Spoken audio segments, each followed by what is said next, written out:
नमस्कार, आवाज अड्डा में आपका स्वागत है। आपके साथ मैं हूं विपिन भट्ट और आज चर्चा करने जा रहे हैं कि कोरोना के साथ जीना है। जी हां, कोरोना के साथ देश और दुनिया की जंग जारी है। लॉकडाउन के ब्रह्मास्त्र के बाद भी कोरोना का सर्वनाश अभी नहीं हो पाया है।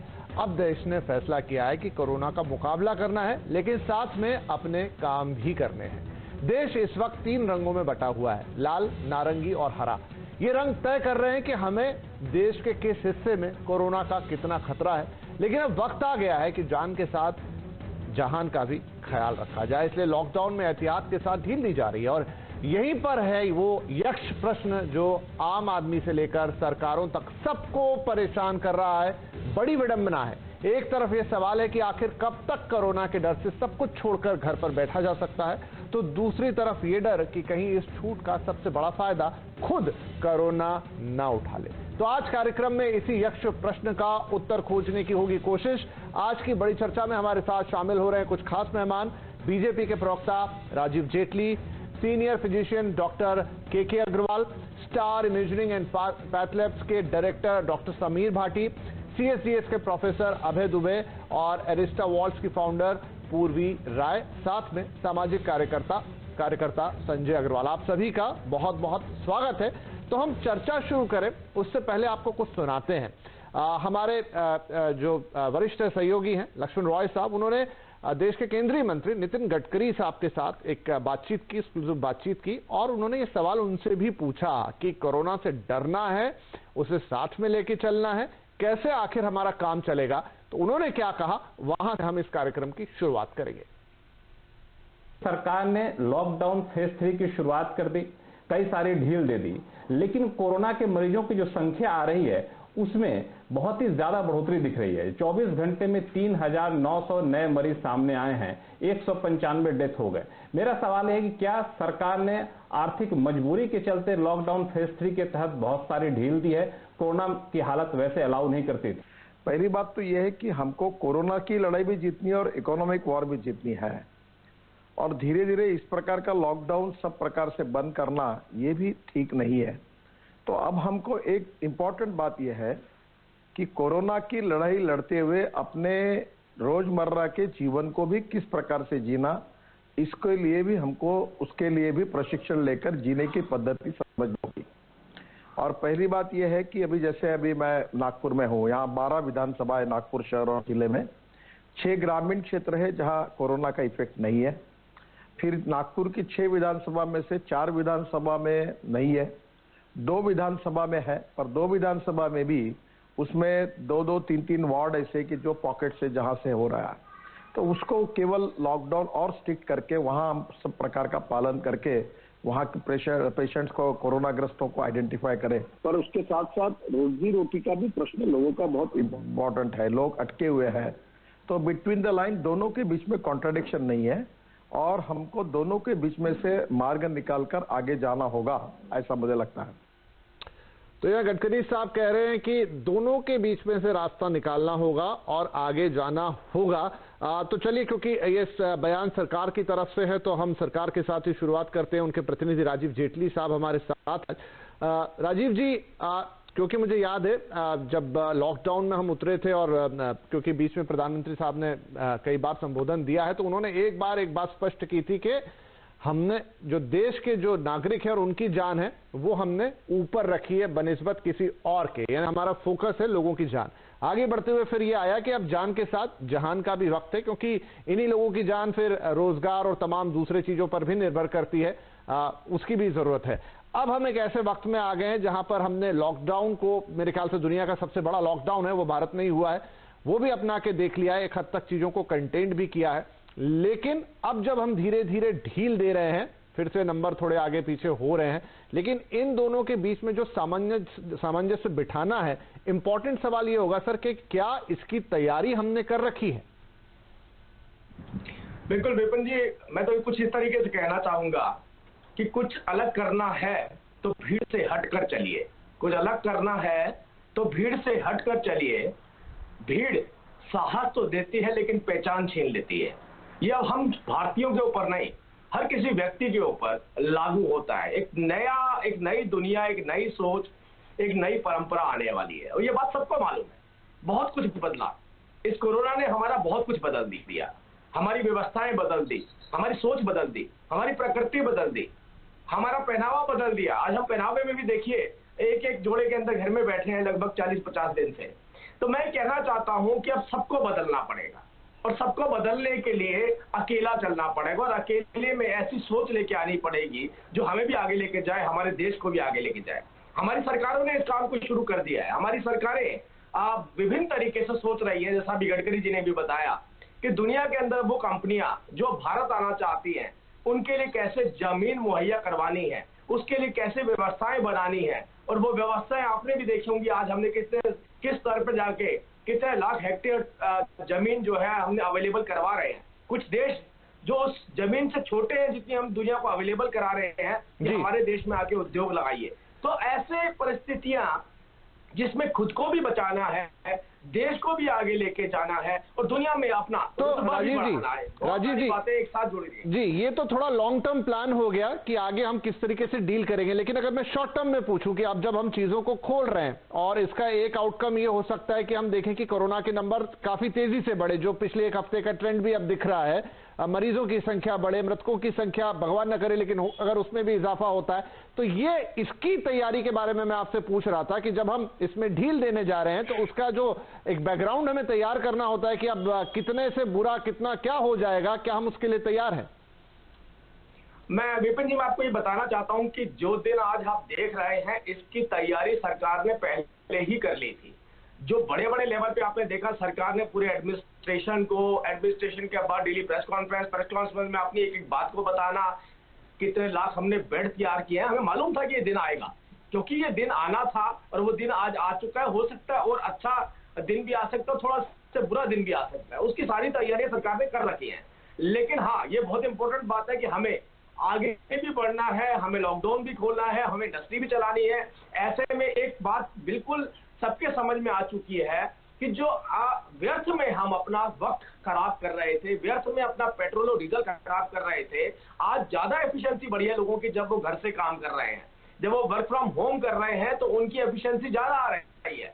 पहले उनके वक्त निर्धारित होते थे 9 से लेके 5, 5:30 या 6 बजे तक के। आजकल वही लोग बताते हैं हम 6 बजे से शुरू होते हैं और रात के 9 बजे तक घर पे किसी भी वक्त हम ऑफिस का काम करते हैं।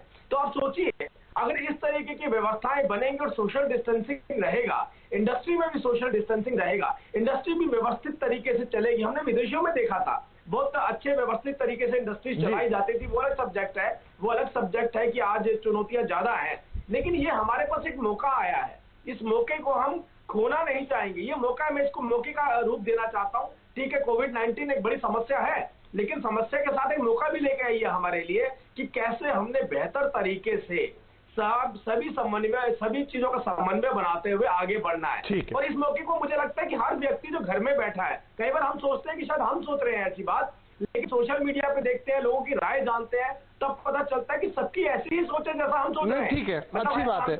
ठीक है सर, सोच को सकारात्मक ही रखना होगा, लेकिन यही है कि हम हकीकत को भी साथ साथ लेते चलें। तो मैं डॉक्टर के अग्रवाल से पूछूंगा, क्योंकि डॉक्टरों का नजरिया थोड़ा इसमें अलग रहता है। अग्रवाल साहब, अब हमने ये डिसाइड किया है और ये है कि भाई हम कोरोना से तो लड़ाई करेंगे ही, लेकिन अपनी जो दूसरी आर्थिक चीजें हैं उनको भी जारी रखेंगे, और इस सोच में बहुत कोई खामी दिखाई नहीं देती। लेकिन जो असल चिंता हो सकती है, असल चुनौती हो सकती है, वो ये है कि जब आप ऐसा करेंगे तो आपके सामने अब कोरोना और विकराल रूप लेकर आएगा। अब टाइमिंग की बात करें, 40 दिन के ऊपर हम ऑलरेडी अपना लॉकडाउन लेकर आ चुके हैं, तो क्या कुछ और वक्त इसको चलना चाहिए था? लेकिन तब सवाल ये होता है कि वो कुछ और वक्त हमेशा कम पड़ जाएगा। कैसे इस समस्या में या इस स्थिति को आप बैलेंस बिठाएंगे कि हाँ भाई, अब इससे आगे लॉकडाउन करके कोई फायदा नहीं मिलेगा, आपको चीजें चलानी होगी, आप नेक्स्ट स्टेप की तैयारी कीजिए। देखिए, एक हफ्ता पहले मैंने एक वीडियो शेयर किया था लोगों के साथ में, और उसमें मैंने यही कहा था कि हमें कोरोना के साथ लड़ना होगा, कोरोना के साथ रहना होगा, और हमारे को अपने आप को चेंज करना पड़ेगा। We have to accept that corona is going to stay. आज तक मैं स्मॉल पॉक्स को छोड़ दूं, कोई ऐसे वायरस नहीं आया जो आया हो और चला गया हो। HIV आज तक है, इबोला आज तक है, मर्स आज तक है। SARS-1 गया था, वो अपना रूप बदल के SARS-2 के फॉर्मेट में वापस आ गया। जब हमें मालूम है कि ये वायरस रहेगा हमारे साथ में, हमें इसके साथ जीना होगा। इसने हमारे को कोलेटरल बेनिफिट्स बहुत सारे दिए। इसने हमें सिखा दिया कि पोल्यूशन कम कैसे करते हैं। अब आपको मालूम है पोल्यूशन लेवल 1000 हो जाएगा, 2 दिन के लिए आप लॉकडाउन कर दो, आपका पोल्यूशन कम हो जाएगा। अब आप घर से आप काम करोगे तो पोल्यूशन लेवल आपका 50% वैसे ही कम हो जाएगा उसके साथ में। तो हर जगह पे ये हमारे को सिखा रहा है पॉजिटिव चीजें। एक्सीडेंट्स कम हो गए, डेथ्स कम हो गई सड़क के ऊपर में, और जो हमारे जो हॉस्पिटल्स के अंदर में हॉस्पिटल एक्वायर्ड इन्फेक्शंस कम हो गए। ठीक है, एक तरफ इसने हमारे को बहुत कुछ सिखाया है, जो हमें मालूम है इसके साथ रहना है तो हमारे को, और इसका आंसर सिर्फ एक है, सोशल डिस्टेंसिंग। अब जो हमारे घरों में शादियां होती हैं जहाँ पे हम दिखावा करते हैं वो सारा खत्म हो जाएगा। 25-50 लोगों की शादियां होंगी, 25 लोगों के यहाँ पे शमशान घाट में जाओगे। हर जगह में जब सोशल डिस्टेंसिंग आएगी तो हर चीज, इकोनॉमी रिस्ट्रक्चर होगी, हमारा देश रिस्ट्रक्चर होगा, हम रिस्ट्रक्चर होंगे, स्ट्रेस लेवल खत्म हो जाएगा। लोग कहते थे कि आप ऑफिस में दिन भर काम करते हो, आपके पास टाइम ही नहीं है। अब आपके पास टाइम ही टाइम है, काम भी ज्यादा कर रहे हो, भाग भी नहीं रहे, ऑफिस से भी आप नहीं भाग रहे, घर के अंदर कोई बीमार है उसकी सेवा भी आप कर पा रहे हो। तो मेरे कहने का मतलब है, जब हमें रहना है कि ना कोविड जाने वाला है ना ये जाएगा, हो सकता है 3 साल 4 साल 5 साल, याद रखिए लास्ट पेंडेमिक 2009 में आया था H1N1, अभी तक नहीं गया। और जब हमें मालूम है हमें इसके साथ रहना है तो फिर, और हमें ये भी मालूम है इससे बचाव का तरीका सिर्फ एक है, वो है सोशल डिस्टेंसिंग। सोशल डिस्टेंसिंग अगर 3 से 6 फीट की करते हो तो आपको कोई दिक्कत नहीं आएगी। जहां तक मास्क का सवाल है, now you can have a shield. Shield का मतलब है प्लास्टिक की एक शील्ड आप बना सकते हो जिससे कि आप मास्क का काम ले सकते हो। और अब पूरी दुनिया के अंदर में लोग फैशन ला रहे हैं कि किस तरीके से मास्किंग हो। अपने को याद है पुराने जमाने में पर्दा था, लोग बुर्का पहनते थे, वो स्पेनिश फ्लू के बाद आया था, ताकि लोगों ने उस टाइम पे सीखा। जो चीज स्पेनिश फ्लू ने हमें सिखाई थी हम भूल गए, अब वापिस हमें उस पे आना है। तो अगर हमें इसके साथ रहना है तो रोना धोना क्यों? एक्सीडेंट्स होते हैं, कभी हमारे को हो गया तो हम झेलेंगे उसको, बट आज की डेट में सोशल डिस्टेंसेस को मेंटेन करते हुए हमें इसके साथ रहना है। सिर्फ एक चीज का ध्यान रखिए, इसे सोशल डिस्टेंसिंग इसको जो है पसंद नहीं है वायरस को। अगर आप सोशल डिस्टेंसिंग से रहेंगे, बाकी सब एक तरफ, सोशल डिस्टेंसिंग एक तरफ। बढ़िया, एक अलग पर्सपेक्टिव आपने दिया डॉक्टर साहब। हम कल भी आपसे बात कर रहे थे, तब भी आपने काफी बातें रखी थी, लेकिन ये बिल्कुल ही अलग पर्सपेक्टिव हुआ। तो मैं संजय अग्रवाल साहब के पास जाता हूं, क्योंकि डॉक्टर साहब ने एक चीज पर बहुत ज्यादा जोर दिया है यहां पर, और वो है सोशल डिस्टेंसिंग। लेकिन अब जब हम समाज को देखते हैं संजय साहब, जब हम देश को देखते हैं, जब हम देश के लोगों को देखते हैं और उनके व्यवहार को देखते हैं, तो आपने पिछले 40 दिनों में अलग अलग तरह की खबरें पढ़ी होंगी। मैं ये नहीं कहना चाहता कि देश के लोगों ने कुछ खराब किया है, आप बहुत डिसिप्लिन में रहें, लेकिन जितने डिसिप्लिन की जरूरत हमें है, जितने स्ट्रिक्ट डिसिप्लिन की जरूरत हमें है, अगर 6 फीट मतलब 6 फीट, वो 1.5 फीट या 2 फीट नहीं हो सकता सोशल डिस्टेंसिंग में। लेकिन हम देखते हैं कि जैसी थोड़ी सी छूट मिलती है, वो एक मानसिकता में परिवर्तन आता है, उतना फिर डर रह नहीं जाता, और फिर शायद पता नहीं, शायद सोच एक अलग तरीके से चलने लगती है। आपको क्या लगता है कि जिस तरह का स्ट्रिक्ट डिसिप्लिन चाहिए, उस तरह का समाज, उस तरह के लोग हमारे पास हैं, या फिर इसे फोर्सफुली ही करना होगा? सबसे पहले नमस्कार आप सबको। आपने अभी जो बात करी, और अभी जो राजीव जी ने और डॉक्टर साहब ने अभी जो सब कुछ बताया, आप एक बात देखिए कि हम लोग भारत देश में, भारत में हमारी जो कल्चर है, अगर हम कल्चर की बात करते हैं तो कल्चर एक ऐसा है, एक इस तरह से हमारा जीवन है जिसमें इम्यूनिटी सिस्टम पूरे देश में बहुत बाकी पूरे विश्व से बिल्कुल अलग है। सोशल डिस्टेंसिंग का एक जहन में जो डाला हमारे माननीय प्रधानमंत्री जी ने, मेरे को ऐसा लगता है कि हमें हर जगह पे ये चीज दुकानों के बाहर, छोटी से छोटी दुकानों के बाहर, हर जगह ये चीज देखने को मिली पिछले 40 दिनों में। कहीं ना कहीं इतने बड़े पूरे विश्व में आप ये देखिए कि 2009 में बहुत बड़ा रिसेशन आया। हिंदुस्तान अकेला, हिंदुस्तान एक ऐसा देश है हमारा जो उस रिसेशन को झेल पाया। ऑयल क्राइसिस आई वर्ल्ड में, लेकिन हिंदुस्तान में हमने उस ऑयल क्राइसिस को भी झेला। ये सब चीजें इससे मायने नहीं रखती हैं, लेकिन देश की जो व्यवस्था है जो देश की व्यवस्था है, जो देश की सोच है, जो आम नागरिक जन है, इन सबकी जो सोच है, मैं इसकी ओर ध्यान दिलाना चाहता हूं कि सबके मन में जो है, सबके मन में, सबके जहन में आ चुका है इस बात को। हमें इस बारे में चिंता करने की जरूरत है, चिंतन करने की जरूरत है, चिंता करने की जरूरत नहीं है।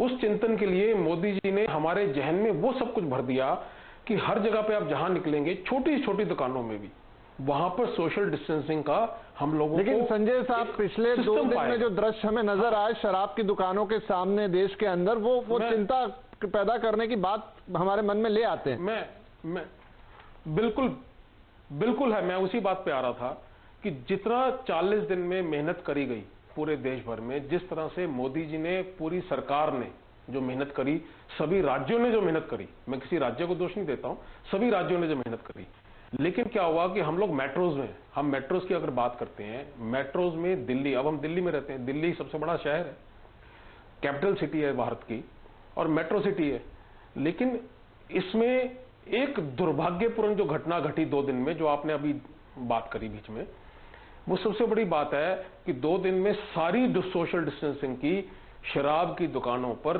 धज्जियां उड़ा के रख दी गई। बड़े शर्म की बात थी कि अगर सरकार को, बाकी सारे स्टेट्स भी तो है, सिर्फ दिल्ली क्यों, बाकी सभी भी तो राजस्व, मैं मानता हूं इकोनॉमी के लिए राजस्व की जरूरत है, ऐसा कहा जा रहा है प्रेस में, मीडिया में, सरकार द्वारा कि 10,000 करोड़ का इससे रेवेन्यू आएगा। मैं मानता हूं हो सकता है, पहले 6,000 करोड़ का आता था, अब उनका मानना है कि 10,000 करोड़ का आएगा। अगर रेवेन्यू सिर्फ शराब की दुकानों से चलना था तो आपने अब तक शराब की दुकानें बंद ही क्यों करी? आप जिस तरह से किराने परचून की दुकानें चल रही थी, चलने देते, आप उसका समय रखते, ताकि जो सोशल डिस्टेंसिंग की धज्जियां इस 2 महीने में उड़ी, ऐसा जी। तो बस मेरा प्रश्न पूछने का आशय यही था कि क्या हम समाज के तौर पर ऐसे स्ट्रिक्ट डिसिप्लिन के लिए तैयार है? इस बात को और आगे लेकर जाएंगे, लेकिन मैं अभी प्रोफेसर अभय दुबे के पास जाऊंगा। दुबे जी, जो हम बात कर रहे हैं कि क्या ये हर व्यक्ति चाहता है, जी, क्या ये सही टाइमिंग था? देखिए, थोड़ा अंतर्राष्ट्रीय उदाहरण लेते हैं कि दुनिया के जो कुछ देश हैं, कुछ बड़े देश हैं, आप सिंगापुर की बात कर लें, जापान की बात कर लें, उन्होंने एक समय, उन्हें लगा कि अब हम बहुत अच्छी स्थिति में पहुंचे हैं, उन्होंने लॉकडाउन में ढील दी, बड़ी ढील दी। इस समय दुनिया के कुछ दूसरे देश भी ये तैयारी कर रहे हैं, इनफैक्ट कुछ कर चुके हैं। लेकिन अगर मैं सिंगापुर और जापान का उदाहरण लूं, जिनमें पॉपुलेशन भी सिंगापुर की तो छोटी ही है, उनको वापस से अपना फैसला वापस लेना पड़ा। तो अब अंतर्राष्ट्रीय बिरादरी का उदाहरण लेके क्या ऐसी स्थिति हमारे साथ भी बन सकती है, वो एक आगे की बात होगी। लेकिन क्या लॉकडाउन और साथ में कोरोना के साथ लड़ाई अब ये पैरेलल चलेंगे? हो सकता है कि एक बार खोलने के बाद आपको दोबारा ये फैसला लेना पड़े, वैसे भी हम जोन्स में तो बटे ही हुए हैं, लेकिन आपको दोबारा ये फैसला लेना पड़े कि चलिए अब मैंने इतनी ढील दी, मुझे फिर से लॉकडाउन में जाना पड़ेगा। विपिन भाई, मुझे इस परिस्थिति में थोड़ा अंतर्विरोध और थोड़ी विडंबना दिखाई पड़ती है जी। जब संक्रमित लोगों की संख्या कम थी, उनके संक्रमित होने की रफ्तार कम थी, जब मौतों की संख्या कम थी और मौतों की रफ्तार कम थी, उस वक्त हम बहुत कड़ाई से लॉकडाउन कर रहे थे, इस उम्मीद में कि ये संख्या नहीं बढ़ने देंगे हम। इस वक्त यह है कि संक्रमित लोगों की रफ्तार बहुत तेजी के साथ बढ़ रही है और मौतों की रफ्तार भी उसी के मुताबिक बढ़ रही है। और जहां तक थोड़ा बहुत जो मैंने लिखा पढ़ा है, मेरे तमाम जो बहस में साथी हैं वो भी मेरी बात की तस्दीक करेंगे कि जून के मध्य तक, यानी 15 जून तक ये रफ्तार और तेजी के साथ बढ़ती चली जाएगी। ये हो सकता है कि 15 जून तक हमारे पास लाखों संक्रमित हो और बहुत बड़ी संख्या में लोगों की मौत हो चुकी हो।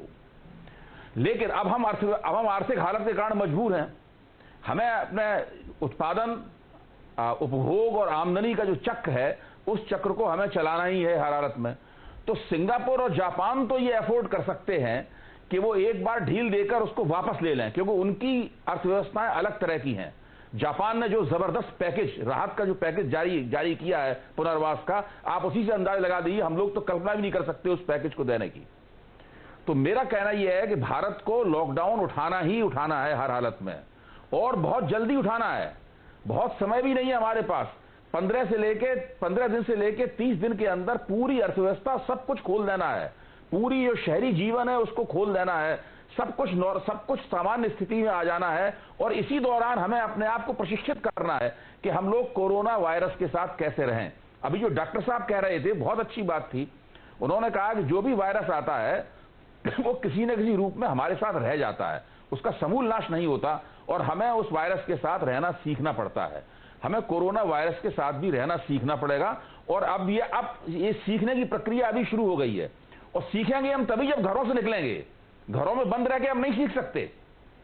अगर हम सोचें कि हम घरों में बंद रहें, बाहर पुलिस वाला डंडा लेके खड़ा रहे और हमको देखे कि हम गड़बड़ी तो नहीं कर रहे हैं, ऐसी स्थिति में नहीं सीख पाएंगे। जब हम स्वाभाविक रूप से समाज में निकलेंगे, सड़क में निकलेंगे, अपने कार्यस्थल पर जाएंगे, अपने शॉपिंग सेंटर में जाएंगे, लोगों से बातचीत करेंगे, अपने रिश्तेदारों में जाएंगे। मैं आपको बीच में रोक रहा हूं, मैं उसी चीज की बात कर रहा था कि वो स्थिति कितनी वास्तविक है। जब मैं आपसे सवाल पूछ रहा हूं आपको बीच में रोक के, तब मैं अपने स्क्रीन पर एक फ्लैश देख रहा हूं कि अहमदाबाद में पैरामिलिट्री फोर्स को तैनात करना पड़ा है जस्ट इसलिए कि लोग लॉकडाउन का पालन करें।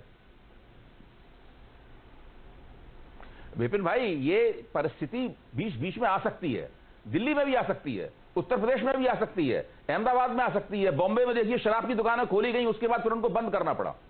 तो ऐसी स्थितियां आ सकती हैं, ये सब हम लोगों को करना पड़ेगा। लचीले तरीके से हम लोगों को इस पूरी परिस्थिति को देखना पड़ेगा, क्योंकि ये डायनामिक सिचुएशन है, एक गतिशील परिस्थिति है, इसको हमें देखना पड़ेगा। साथ में अब हमें जो पिछले प्रोग्राम में भी मैंने कहा था कि जो लॉकडाउन है उसका हमें एक प्रॉफिट लॉस अकाउंट भी बनाना चाहिए। हमें थोड़ी समीक्षा भी करनी चाहिए कि अगर इतनी तेजी के साथ संक्रमित लोग बढ़ रहे हैं और मौतों की संख्या बढ़ रही है, तो हम लॉकडाउन खोलने के बारे में चर्चा कर रहे हैं, तो क्या हम पहले 21 दिन के लॉकडाउन के बाद ही इसको खोलने की प्रक्रिया नहीं शुरू कर सकते थे?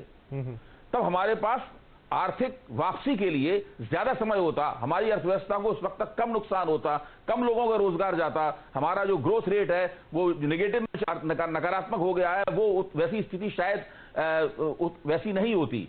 तो मेरा कहना यह है कि इन सब चीजों की भी समीक्षा हमें करनी चाहिए। जी, बढ़िया है। आपने एक बहुत अच्छी बात की कि पूरी जो सिचुएशन है वो बड़ी डायनामिक है और डायनामिक सिचुएशन का कोई फिक्स फॉर्मूला नहीं हो सकता। आपको स्टेप बाय स्टेप चीजों की समीक्षा करनी होगी और उस हिसाब से फैसले लेने होंगे।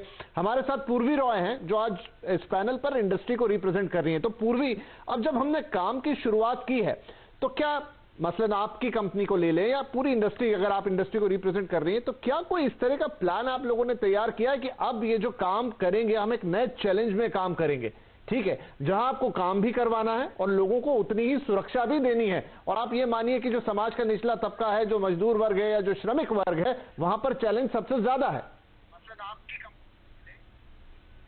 एग्जैक्टली मैं बिल्कुल आपकी बात सही है। मैं यही बोलना चाहूंगी कि लॉकडाउन का आज 43rd डे है और 50,000 लोग इससे अफेक्ट हो चुके हैं। तो लॉकडाउन 3.0 को हम एक नया नाम दे रहे हैं इंडस्ट्री पीपल, उसको कहा जा रहा है कोविड इकोनॉमी 1.0। हम कोविड के साथ जीना सीख गए हैं, उसके मेजर्स को अडॉप्ट करना सीख गए हैं, हम सीख गए हैं हाइजीन फॉलो करना, क्लीनलीनेस को फॉलो करना, जैसे कि मेरे फेलो पैनलिस्ट बोल रहे हैं, और सोशल डिस्टेंसिंग के नॉर्म्स को हम अच्छे से कड़ाई से पालन कर रहे हैं। तो इसीलिए मैं बोलना चाहूंगी कि लॉकडाउन 3.0 एक स्टेप है कोविड इकोनॉमी 1.0 की तरफ, क्योंकि इस कोविड इकोनॉमी को हम 3 साल तक, आने वाले 3 सालों तक और सालों तक साथ में जिएंगे। तो उस स्थिति में हम किस तरीके से इसके साथ में जीना सीखेंगे और किस तरीके से इकोनॉमी को, जो कि बहुत इंपॉर्टेंट चीज है, बिजनेस इकोनॉमी, इंडियन इकोनॉमी के लिए बहुत इंपॉर्टेंट चीज है बिजनेस, इंडस्ट्रीज, मैन्युफैक्चरिंग, तो उसको साथ में लेते हुए किस तरीके से हम आगे बढ़ेंगे, इसका नाम है कोविड इकोनॉमी 1.0, जिसमें कि हम अब अगर प्रॉब्लम्स की बात की जाए तो आप देखेंगे मैन्युफैक्चरिंग इंडस्ट्री है, लेबर्स नहीं है, एमएसएमई सेक्टर है जो कि सबसे ज्यादा प्रभावित है, एमएसएमई सेक्टर, क्योंकि एमएसएमई सेक्टर जो है उसको अगर आप देखें तो वो इंडियन जीडीपी का 30% है और जो एम्प्लॉयमेंट है वो कम से कम लगभग 40% एम्प्लॉयमेंट जनरेट करता है सिर्फ एमएसएमई सेक्टर। अब प्रॉब्लम सबसे ज्यादा मेन यहाँ पे ये है कि लेबर्स माइग्रेट कर गए हैं, हमारे पास मैन्युफैक्चरिंग के लिए लोग नहीं है, काम करवाने के लिए लोग नहीं है, और जो है वो ट्रेन नहीं है, स्किल नहीं है। तो साथ ही साथ इस चीज में मैं सॉल्यूशन भी देती जाऊंगी, अगर ये चीज अगर पालन हो तो एमएसएमई सेक्टर्स में जो स्किल के लिए जो लेबर्स नहीं है, ऐसा कुछ स्कीम बनाया जाए एमएसएमई सेक्टर्स के लिए लेबर्स को इंश्योर करने के लिए कि जहाँ पे गवर्नमेंट जो है वो अपनी तरफ से ऐसा स्कीम लाए जिस स्कीम में वो रोजगार गारंटी योजना दे और उसके थ्रू वो स्किल डेवलपमेंट में लेबर्स को स्किल करे और हमें उनको मुहैया करवाए, लेबर्स को हमें प्रोवाइड करवाया जाए। दूसरा, एमएसएमई सेक्टर जो है वो सबसे ज्यादा प्रभावित है और इस कारण से 30 to 40% एमएसएमई की हालत आज ये है कि जो इंसॉल्वेंसी के कगार पे है, जो कि दिवालिया हो सकती है। तो इस कारण से सरकार को कम से कम जैसे फार्मर्स को वो सपोर्ट कर रही है, कुछ योजनाएं ला रही है, कुछ लोन दे रही है, ऐसी सब्सिडी रेट पे very very very low rate पे ऐसा लोन एक लाना चाहिए, एमएसएमई सेक्टर्स को देना चाहिए जिनका 2 साल का फाइनेंशियल रिकॉर्ड हो और उस लोन में कम से कम उनको सपोर्ट करे और बहुत ही रियायती दर पे उनको एक लंबे पीरियड तक देना चाहिए। इस तरीके से सपोर्ट करना चाहिए। ठीक है, आपकी पूर्वी कुछ बातें आपकी सही हैं। तो मैं यहाँ पे राजीव जी हैं, तो राजीव जी पैकेज का इंतजार तो पूरे देश को है, बातें उसकी होती रहती है, लेकिन उससे इंपॉर्टेंट जो चीज मैं आपसे यहाँ पूछना चाहूंगा, जो बात पूर्वी जी ने भी उठाई, वो ये कि जो मजदूर इस समय थोड़े से माइग्रेट होके एक दूसरे मिक्स हो गए। मान लीजिए कि मुंबई से बहुत सारा मजदूर चला गया है, अहमदाबाद से चला गया और ये लिस्ट लाखों में है।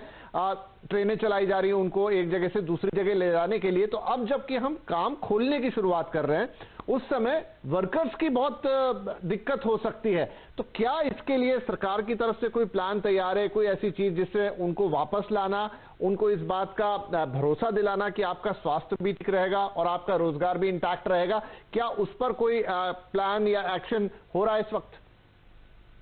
विपिन जी, मैं एक बार स्पष्ट करना चाहता हूं, मैं भी कई बार मैं पढ़ रहा था कि मजदूरों का माइग्रेशन हो रहा है, लेकिन जो ऑथेंटिक बात है वो थोड़ी सी अलग हटके है। मैं ये नहीं कहता हूं कि मजदूरों का माइग्रेशन नहीं हो रहा है, मजदूरों का माइग्रेशन हो रहा है, लेकिन जो उम्मीद की गई थी कि लाखों की तादाद में मजदूर माइग्रेट करेंगे, एक जगह से दूसरी जगह पे जाएंगे, वो सच्चाई नहीं निकली। क्योंकि ऐसे ही रजिस्ट्रेशन जब देखे जा रहे हैं, जहां उम्मीद की गई थी कि इतने लाख लोग आएंगे, वह कुछ हजार लोगों तक सिमट के रह गया था।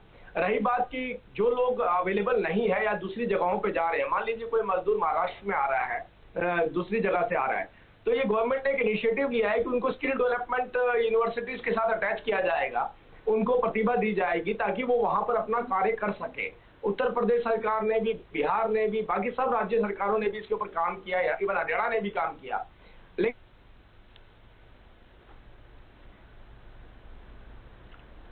सच्चाई भी डेली वेजेस का वर्कर हो जो जा रहा हो, क्योंकि मैंने एक रिपोर्ट पढ़ी है जिस रिपोर्ट में साफ तौर पर लिखा था कि जिस उम्मीद के चलते जो व्यवस्थाएं की गई थी, अभी देखिए 60,000 के करीब मजदूरों को अपनी अपनी जगहों पर पहुंचाया गया है ट्रेनों के माध्यम से।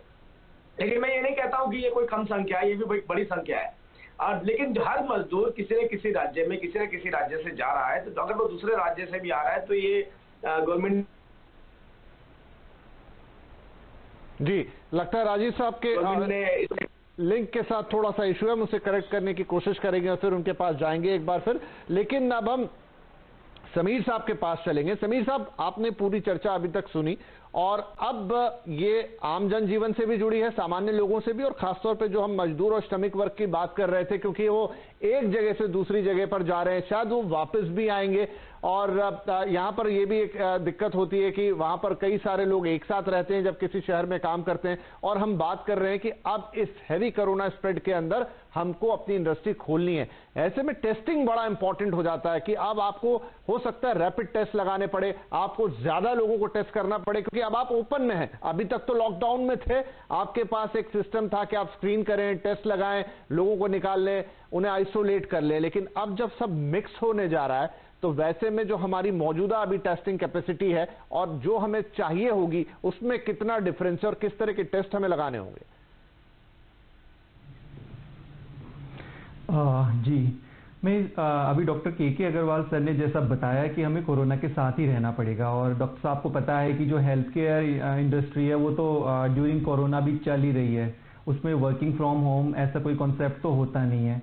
तो स्पेसिफिकली ज़्यादातर इसमें है कि जो स्टाफ वगैरह है उन लोगों का पहले से माइंडसेट बन चुका है कि अच्छा हम, बट अदर इंडस्ट्रीज है उनके सामने थोड़ी ये प्रॉब्लम आ रही है। बाकी जो आपने अभी टेस्ट की बात की, टेस्टिंग को लेके मैं एक ध्यान खिंचवाना चाहूँगा आपका कि अभी क्या हो रहा है कि जिस तरह की कॉल्स आ रही है, जो सस्पेक्ट पेशेंट कॉल कर रहे हैं, उनके पास प्रिस्क्रिप्शन होता है सब कुछ जो ICMR की गाइडलाइंस के अकॉर्डिंगली, पर वो बहुत हेजिटेट करते हैं टेस्ट कराने में अभी भी, कि उनको रिक्वायर्ड है, पेशेंट सिम्टोमेटिक है, पर फिर भी वो टेस्ट कराने के लिए 10 बार सोचते हैं।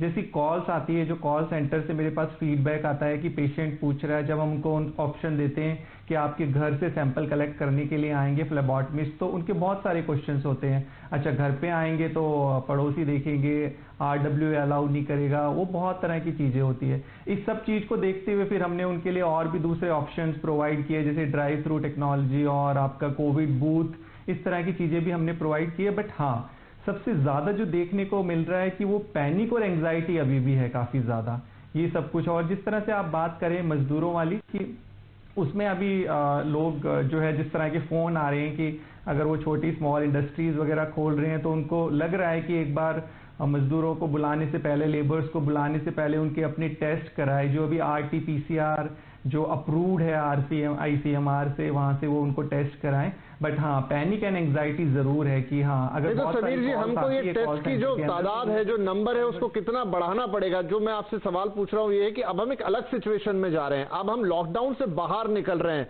यानी आपको ज्यादा लोगों को स्क्रीन करना पड़ेगा, टेस्ट करना पड़ेगा। जी, वो बहुत ज़रूरी है टेस्ट करना, क्योंकि अभी जिस तरह से डॉक्टर साहब बैठे हैं, सर को भी पता है कि जो एसिम्टोमेटिक पेशेंट्स हैं वो भी काफ़ी पॉजिटिव आ रहे हैं। तो स्क्रीनिंग तो एक बहुत इंपॉर्टेंट टूल है। रैपिड टेस्ट को लेके काफ़ी सारी अभी कंट्रोवर्सीज आ रही थी, अभी उसको वो अभी फिर भी होल्ड है। ठीक है, क्योंकि डॉक्टर अग्रवाल भी इसमें कुछ जोड़ना चाह रहे थे, तो मैं उनके पास जाता हूं। डॉक्टर अग्रवाल, क्योंकि जैसा मैंने जो सिचुएशन बताई कि अब जब हम ओपन करने जा रहे हैं, और इस बात पर ऑलमोस्ट इस पैनल के सभी लोग सहमत है कि आप अब घर में नहीं बैठ सकते, आपको कोरोना के साथ ही आगे बढ़ना होगा, लेकिन साथ में उपाय तो करने ही होंगे। आपको ज्यादा टेस्ट लगाने होंगे, आपको ज्यादा स्क्रीनिंग्स करनी होंगी, और आपके लिए एक बड़ा चैलेंज भी रहेगा। तो जहां पर अभी हम खड़े हैं मौजूदा स्थिति में टेस्ट को लेकर, उससे हमें कितनी अपनी कैपेसिटी को यहां एनहांस करना होगा कि चीजें हमारे कंट्रोल में रहें। सबसे पहले हमें एक चीज याद रखनी है कि जब भी चेंज होता है, चेंज इज अ स्ट्रेस। आज की डेट में जब लॉकडाउन हुआ, स्ट्रेस आया, अब लॉकडाउन धीरे धीरे हट रहा है तो फिर स्ट्रेस आएगा। अब जो लॉकडाउन हट रहा है तो this is a time for restructuring, चाहे वो हॉस्पिटल हो, चाहे वो क्लिनिक की प्रैक्टिस हो, चाहे आप लोगों का, आप पहले कभी इतने सारे स्काइप पे आप मीटिंग्स नहीं करते थे, अब आप लोगों ने भी चेंज कर लिया, स्काइप पे आ गए हो, जूम पे आ गए हो इसके अंदर में, तो देयर इज अ रीस्ट्रक्चरिंग। अब जो डीलॉकिंग होगा, रीस्ट्रक्चरिंग होगा, तो रीस्ट्रक्चरिंग के 3 फेजेस होते हैं, 4 फेजेस होते हैं। पहला है यूफोरिया, देखो मैंने कहा था मोदी जी रिलैक्स करेंगे, मोदी जी ने रिलैक्स करना चालू कर दिया। Then the second phase is reaction, जो आप देख रहे हैं यहाँ पे सब लोग भाग रहे हैं, पता नहीं दारू कल मिलेगी कि नहीं मिलेगी, ये रिएक्शन था, क्योंकि उनको लग रहा था कि आज जितनी उठानी है उठा लो, कल पता नहीं फिर लॉकडाउन कर दें। तो ये रिएक्शन के बाद में एडजस्टमेंट, कि हमें तो इसके साथ जीना है, हमें तो कोविड के साथ ही रहना है। Then you will start liking the social distancing, then you will start liking the new culture. तो ये अलग अलग फेजेस होते हैं। अभी क्योंकि ये लॉकडाउन डी लॉकिंग हो रहा है, तो वी एक्सपेक्ट कि अभी 1-2 दिन, 4 दिन, 1 हफ्ते तक रिएक्शंस होगा, इसमें थोड़ा स्पट भी आ सकता है केसेस का, और 1 हफ्ते के अंदर अंदर 17 तारीख तक आप लोग एडजस्ट हो जाओगे इस एटमॉस्फियर से, और बाद में आप इस नए कल्चर को, इस नई रिस्ट्रक्चरिंग को पूरे इंडिया के अंदर में लोग पसंद करेंगे।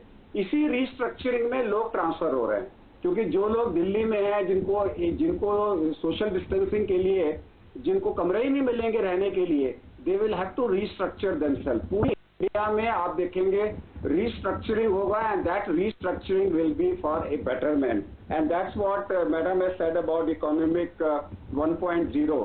ये जो इकोनॉमिक का 1.0 है, ये रिएक्शन फेस है, ये एक्सपेक्टेड है। केसेस भी बढ़ेंगे, रिएक्शंस भी होंगे, मीडिया भी क्रिटिसाइज करेगा, लोग सड़कों पे भागेंगे, उनको लगेगा पता नहीं बस दूसरी मिलेगी कि नहीं मिलेगी, ट्रेन दूसरी मिलेगी कि नहीं मिलेगी, ये अंडरस्टैंडेबल है। 3-4 दिन में जब उनको मिलेगा कि दुकानें तो खुली रही हैं, मेरे को आराम से शराब मिल जाएगी, तो लोग लाइनों में आना चालू कर देंगे, नंबर 1। नंबर 2 है, अब ये जो सोशल डिस्टेंसिंग है, वो एक आदमी दूसरे को सिखाएगा, क्योंकि उनको इन्फेक्शन होगा, फेज नहीं आएगा तब तक हम एडजस्टमेंट नहीं बोलेंगे। जी ठीक है, चलिए फिर भी वो सवाल रह गया कि नंबर ऑफ टेस्ट वाला, तो यहाँ एक छोटा सा ब्रेक ले लेते हैं। नंबर ऑफ टेस्ट की भी हम बात कर लेंगे क्योंकि वो संख्या भी देखनी होगी, किस तरीके से इंतजाम है। राजीव जी से भी उस पर एक हम विचार ले लेंगे उनका। और आगे चलते हुए ब्रेक के बाद खासतौर पर जिसकी बात कर रहे हैं कि जब हमें नए तरीके से सीखना है, तो वो नए तरीके से जीना सीखना है, तो वो नए नॉर्म्स क्या होंगे। मतलब आप कोरोना के साथ जब आप रहेंगे तो शुरू से आप ये जान रहे हैं सोशल डिस्टेंसिंग है, मास्क लगाएंगे, हैंड हाइजीन रखेंगे, लेकिन क्या और भी बातें होंगी जिनका अब आपको ध्यान रखना होगा। किस तरीके से वो परिवर्तन आएंगे, आपको अभी से क्या एडॉप्ट कर लेना है, अपनी सोच में बिठा लेना है, क्योंकि अब सबको घर से बाहर निकलना है। तो वो सारी चर्चा जारी रहेगी छोटे से ब्रेक के बाद।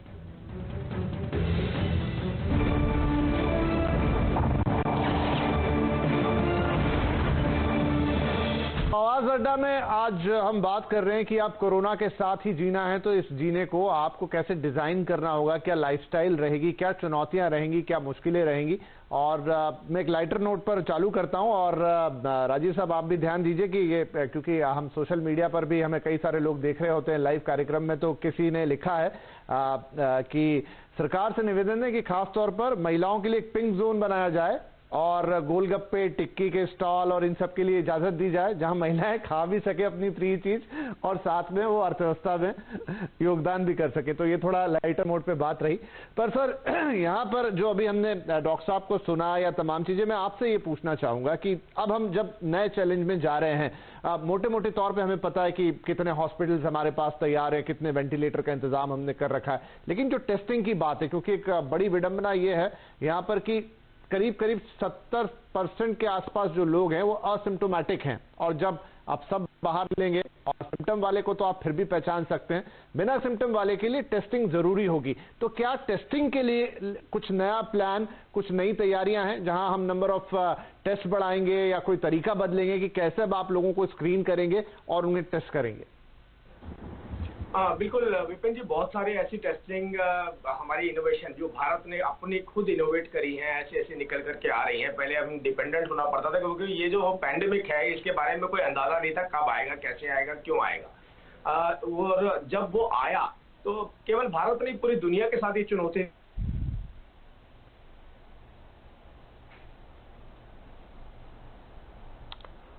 थोड़ा सा आज जी भारत ने ऑटोमोबाइल कंपनियों के साथ टाई अप करके उन स्टार्टअप्स को आगे पुश किया। उसके बाद देखिए वेंटिलेटर भी हमने बड़ी तादाद में बनाने शुरू करे, मैन्युफैक्चरिंग शुरू करी। और अब हैदराबाद की कंपनी ने ऐसी टेस्टिंग किट भी बनाई जो इनके अंदर अपनी रिपोर्ट दे देगी। तो ये टेस्टिंग करना बहुत जरूरी काम है हमारे लिए, हम मानते हैं इस बात को। आज भी लाखों की तादाद में टेस्टिंग हो रही है, और टेस्टिंग के बाद जो रिजल्ट आ रहे हैं, एक अच्छी बात यह है कि हमारा जो रिकवरी रेट है वो बहुत अच्छा है। हमारा लगभग 28% का रिकवरी रेट है फिलहाल, जो मौजूदा रिकवरी रेट है। लेकिन इन चुनौतियों से हम पीछे नहीं हट सकते। हम रिकवरी रेट को लेकर, ये टेस्टिंग को लेकर, इन सब बातों को लेकर के ये नहीं कह सकते कि सब कुछ अच्छा होने वाला है, क्योंकि सभी एक्सपर्ट ने इस बात को रख दिया है। इवन अमेरिका जैसी कंपनी जिसमें आपने देखा कि उनके प्रेसिडेंट, मुझे लगता है कि वो ज्यादा कंसर्न है अपनी मार्केट को लेकर, क्योंकि अमेरिका क्या की जो पहचान है उसकी मार्केट की वजह से है, उसकी मजबूती की वजह से है, वो वैश्विक स्तर पे जो अपना स्थान रखता है वो उसकी वजह से है। तो वो नहीं चाहते हैं कि हम अपने उस स्थान को खो दें। और यही बात भारत के साथ भी है कि भारत एक विकसित देशों की तरफ आगे बढ़ रहा था। हम विकासशील देशों से विकसित देशों की तरफ आगे बढ़ रहे थे, और उसके बाद इस तरीके की पैंडेमिक आई, एक महामारी आई और एक चैलेंज आ गया हमारे सामने।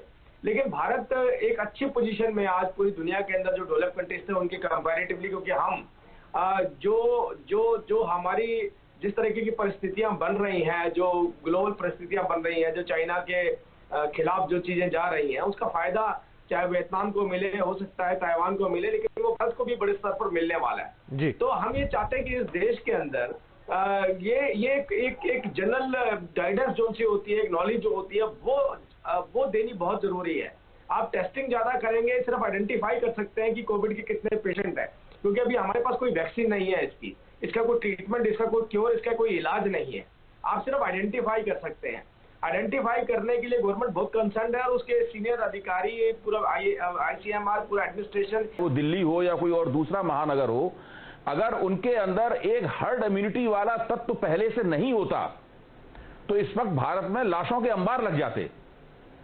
जाहिर है कि उनके बीच में संक्रमण नहीं फैल रहा है, उनका जो रहन सहन है खान पान है और जो भारत का जो भारतीय जलवायु है उसकी वजह से, मैं कोई विशेषज्ञ नहीं हूं, मैं मोटी समझ के आधार पर कह रहा हूं, अभी तक जो संक्रमित हुए हैं उनके सामाजिक विश्लेषण के आधार पर कह रहा हूं, उनके अंदर हर्ड इम्यूनिटी का एक तत्व है। ये बहुत सारे विद्वानों ने भी इस ओर इशारा किया है और हम लोगों को इस हर्ड इम्यूनिटी वाले तत्व पर भरोसा करना चाहिए और ये देखना चाहिए कि ग्रामीण क्षेत्रों में जो सोशल डिस्टेंसिंग का विचार है उसको हम किस तरह सिखाएं और शहरी क्षेत्रों में सोशल डिस्टेंसिंग का विचार है उसको किस तरह से लागू करें। दो अलग अलग करके देखना चाहिए। अगर सारे देश के लिए एक ही नीति बनाई जाएगी, जैसे लॉकडाउन बना दी गई बिना ये ध्यान किए हुए कि भाई आप विभिन्न आबादी के विभिन्न हिस्से हैं उसमें लॉकडाउन का अलग अलग किस्म का असर पड़ेगा, इसी तरह लॉकडाउन जब उठ रहा है तो सोशल डिस्टेंसिंग की जो नीति हम लोग आरोपित करेंगे उसको आरोपित करने में भी हमें देश को विभिन्न हिस्सों में बांट कर देखना पड़ेगा कि उसे कैसे किया जाए। राइट। डॉक्टर के अग्रवाल कुछ जोड़ना चाह रहे हैं? जी सर। जी मैं एक चीज को जोड़, आई थिंक थोड़ा सा लिंक का इशू है, तो जब जैसे ही कनेक्ट होते हैं हम उनसे बात करते हैं, लेकिन इस बीच समीर जी। हेलो, आवाज आ रही है मेरी? जी अब आ रही। हम एक महीने से यही बात कर रहे हैं कि हमारे को बीसीजी बचा रहा है, हम इंडियन है, हमें कुछ नहीं होगा, मर्स नहीं आया हमारे पास, सार्स नहीं आया तो हमें नहीं होगा। आई थिंक इस 45 दिन के बाद में एक चीज क्लियर है कि हमारा आंसर सोशल डिस्टेंसिंग है, चाहे मेट्रो हो चाहे कहीं पर भी हो।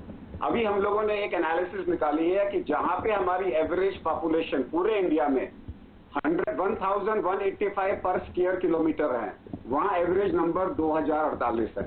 और जहां हमारी एवरेज डेंसिटी जो है वो कम हो गई, 217 हो गई, वहां पे एवरेज केसेस 35 हैं।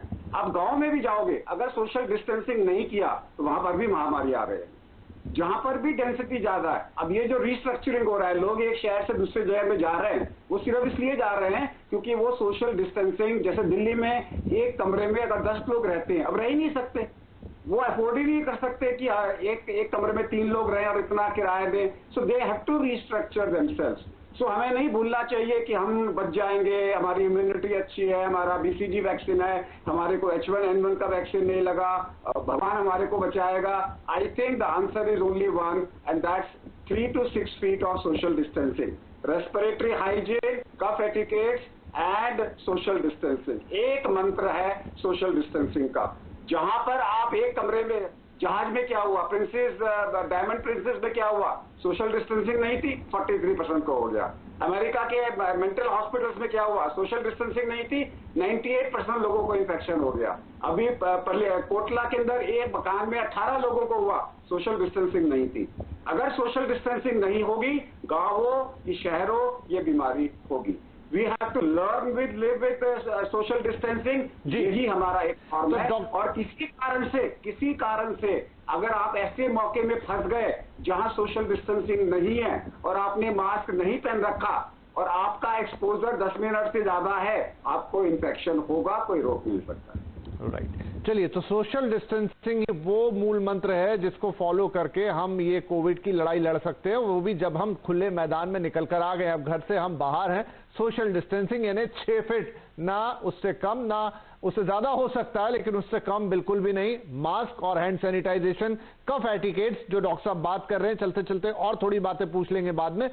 लेकिन यहाँ पर संजय जी, जो बात मैं पहले भी लेकर आया था कि अब वो वक्त आ गया है जब आपको पूरे देश को ये समझाना होगा। शायद लोग भी समझेंगे जब खुद बाहर निकलेंगे, जब वो डर होगा तो समझेंगे। लेकिन जैसा मैंने कहा कि वैरायटी बहुत ज्यादा है पॉपुलेशन में, अब आपके पास क्या तरीका होगा? सरकार प्रचार कर सकती है, सरकार थोड़े से पावर का इस्तेमाल कर सकती है, लेकिन ऐसा लक्ष्य हमें कैसे प्राप्त होगा जब देश की 100% नहीं तो एक मैक्सिमम आबादी इस चीज को उतनी ही गंभीरता से समझे और अपनी छोटी मोटी जरूरतों को और इच्छाओं को एक तरफ रख के इस बात पे जोर दे कि नहीं, मुझे सोशल डिस्टेंसिंग, मास्क और बाकी सारी जो भी सावधानियां डॉक्टर बता रहे हैं हर हाल में उनका पालन करना है।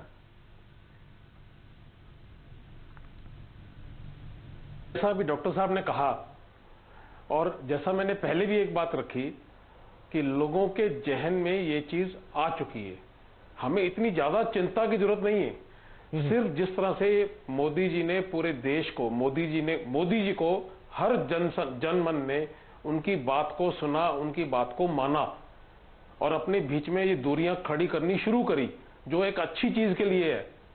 उसी तरह से कहीं ना कहीं जहां राज्य सरकारें, जहां पर भी राज्य सरकारें, क्योंकि मैं दिल्ली में हूं, मैं दिल्ली की ही बात करता हूं कि राज्य सरकार को भी बहुत स्ट्रिक्टली इस चीज को अपनाना पड़ेगा कि कहीं पर भी ढिलाई अगर जनमानस की ओर से होती है तो राज्य सरकार को स्ट्रिक्टली लेना पड़ेगा, ना कि जैसा डॉक्टर साहब ने अभी बताया कि 3 दिन के अंदर, जैसा आपने भी कहा कि 3 दिन के अंदर शराब की दुकानों पे सारी सोशल डिस्टेंसिंग, सारे 40 दिन का 43 दिन का लॉकडाउन ऐसे लग रहा था कि शायद हम उस चीज को बिल्कुल धज्जियां उड़ा के रख दी हम लोगों ने। हमें इस चीज की बहुत आवश्यकता है, लोगों के जहन में आ चुका है। आज हम कहीं पे भी खड़े होंगे, आप भी किसी भी मोहल्ले में चले जाइए, लोग खुद कह देंगे, लोग अपने घर के अंदर आपको बैठाने से पहले 2 बार सोचते हैं, अंदर नहीं आने देते कोई भी, क्योंकि मन में आ चुका है कि थोड़ा डिस्टेंस रख के हम बात करेंगे, हम अपनी पूरी अच्छाइयों के लिए, आगे आने वाले वक्त के लिए। मैं 2-1 चीजें इसमें जरूर कहना चाहूंगा कि सबसे बड़ी बात, जितनी भी संस्थाएं दिल्ली के अंदर, हिंदुस्तान के अंदर जितनी संस्थाओं ने काम किया सरकार के साथ मिलकर, जितनी से बड़ी संस्थाएं, जैसा हमें सुनने को आया, अखबारों में पढ़ा, हमने आपके टीवी पे देखा, सब जगह देखा, मीडिया में, संघ ने किया, प्राइवेट संस्थाओं ने किया, एनजीओज ने किया, गुरुद्वारों ने किया, सामाजिक संस्थाओं ने किया, मंदिरों ने किया, उन्होंने पूरी सेवा करी, सारे ग्लव्स, मास्क, सब कुछ बांटा उन्होंने। किस लिए? ताकि लोगों को लोग एजुकेट हो सकें कि हमें इस वक्त किस व्यवस्था की जरूरत पड़ चुकी है कि आगे आने वाले 1-1.5 साल कम से कम, ऐसा बिल्कुल है, डॉक्टर साहब बिल्कुल मानेंगे कि 1.5 से 2 साल तक हम मान के चले कि ऐसा रहने वाला है। और हमारे बहुत ही आदरणीय प्रधानमंत्री मोदी जी से, पूरी सरकार से, राजीव जी प्रवक्ता भाजपा के साथी बैठे हैं, वो भी बीच में बैठे हैं इसी बीच में, मैं उनसे भी दरखास्त करूंगा कि बात आगे रखी जाए कि जिस तरह से एनवायरमेंट, आज देखिए कि एनवायरमेंट ही चेंज हो गया, जिस चीज को हम सोच भी नहीं सकते थे कि एनवायरमेंट कभी चेंज होगा, इतनी पोल्यूशन, इतना सब कुछ कैसे होगा, कैसे गंगा साफ होगी, कैसे यमुना साफ होगी, सब कुछ हो गया, ये प्रकृति ने कर दिया। इसके लिए अपना मानना यह है कि सरकार आगे से आने वाले वक्त में लॉकडाउन खुलने के बाद भी कम से कम महीने में 2 दिन, आखिरी शनिवार इतवार सरकारी दफ्तर सब बंद होते हैं, बैंक बंद होते हैं, कि 2 दिन पूरा लॉकडाउन रखें। लोगों के मन में इस बात को अपनाने का आ चुका है, पूरा लॉकडाउन रहना चाहिए हर महीने, जब तक भी हमें पूरा एनवायरनमेंट पूरा जिंदा रहना है, सबको अपने काम धंधे से भी फुर्सत मिलेगी।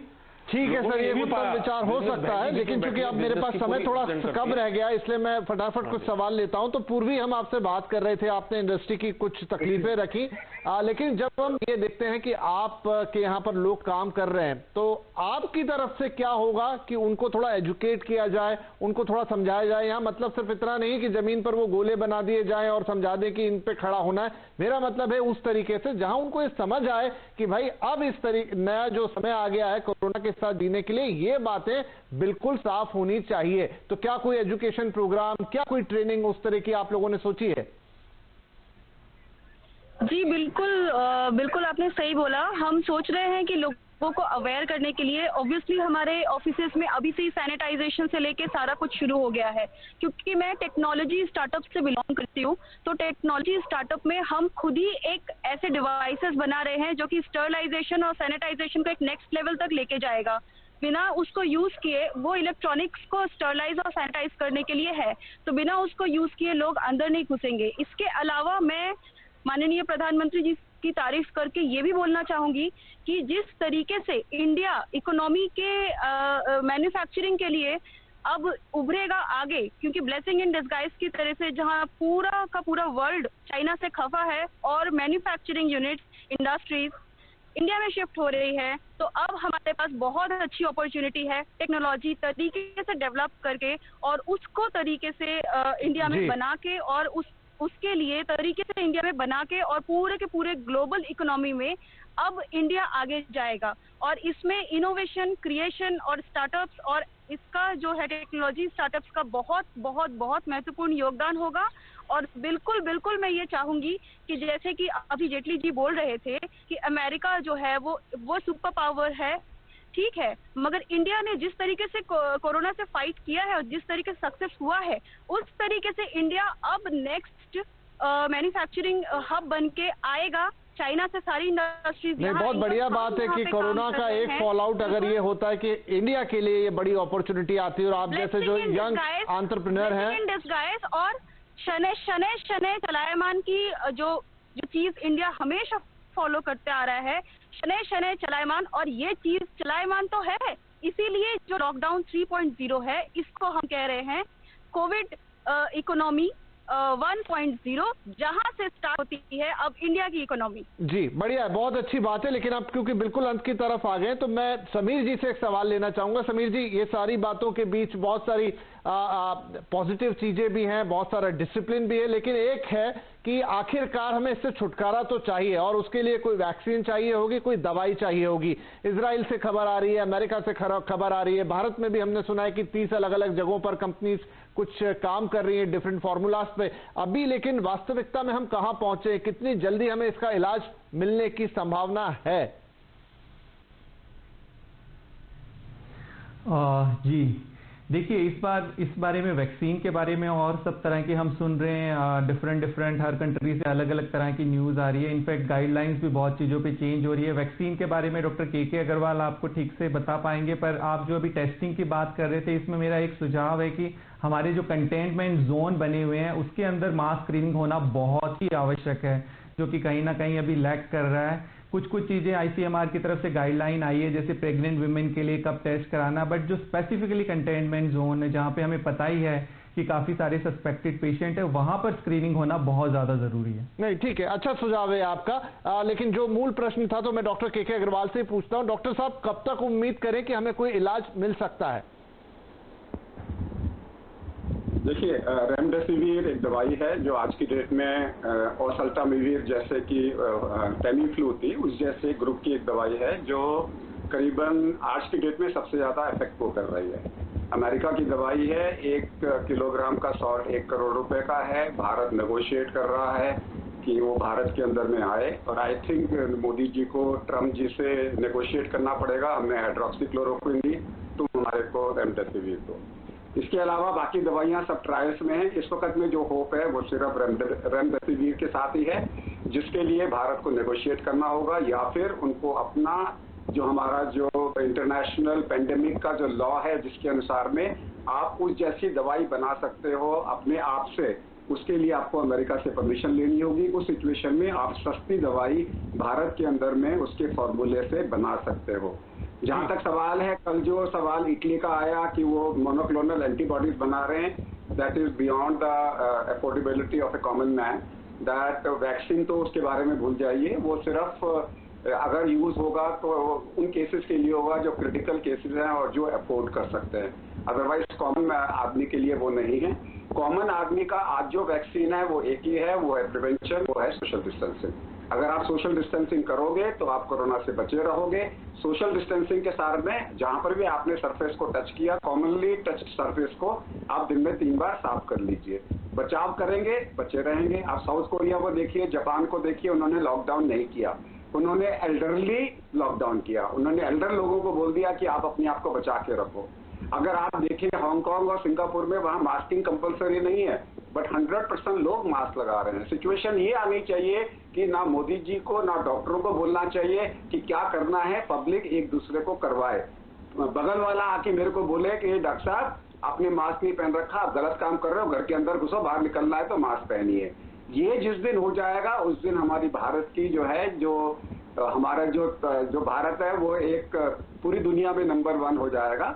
इस वक्त में 2 चीजें याद रखो, America is no more the boss and China as on today is not reliable. So therefore everybody is looking for a third country and that is India. चलिए, तो एक बात तो इस कार्यक्रम से बार बार ये निकली कि भारत के लिए इस मुश्किल वक्त में भी कुछ मौके बन रहे हैं, वो थोड़ी